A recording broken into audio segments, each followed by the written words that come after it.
Hi, welcome to another episode of Hot Takes.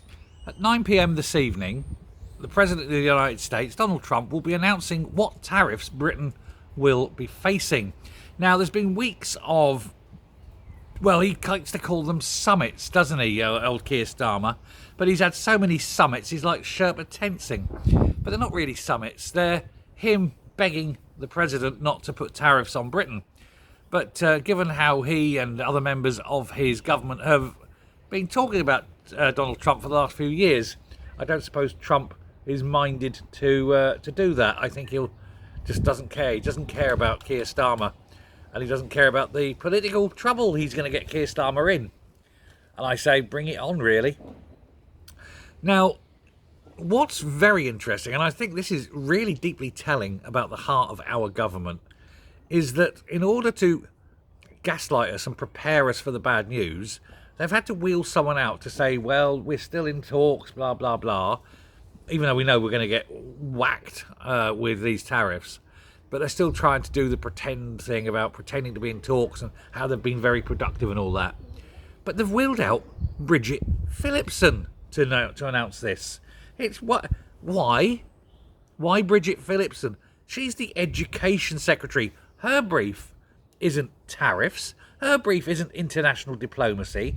Her brief that she's failing at is education. And indeed, I've got a story involving her later, so do keep an eye out for that. But why her? Why not say the people involved? Why not David Lammy, the Foreign Secretary? After all, it's international relations. He should be doing this. Or possibly Rachel Reeves, who's obviously the Chancellor. This is about affecting our money and trade. Maybe her. Maybe the Trade Secretary himself. Because he would be responsible. Why Phillipson? Well, I think it's to do with optics. People see Lammy and they know. I mean, the people in the Labour Party know that we look at Lammy and think, what an ignorant, stupid oaf. We look at Rachel Reeves and we think, what an ignorant, stupid, lying woman. Lies on her CV, pretends that she's something she's not. We look at Jonathan Reynolds, the business secretary. We think, what a lying, stupid man, pretended to be a solicitor when he's not. May well face criminal action over that. It seems very odd that the three people who ought to be involved in, putting out this information are nowhere to be seen. They're in hiding. They're being kept away. I suspect the policy wonks and the spads at Westminster are keeping them well hidden, well away from the cameras, because the optics isn't good with these three. And they're thinking, well, who can we wheel out that's vaguely acceptable to the public? And out comes Bridget Phillipson. She's seen as being a safe pair of hands. I mean, you can't have Liz Kendall, can you? She's useless too, and has just cut, 250,000 people's lives in half. Way more. It's going to be millions by the end. She's incompetent.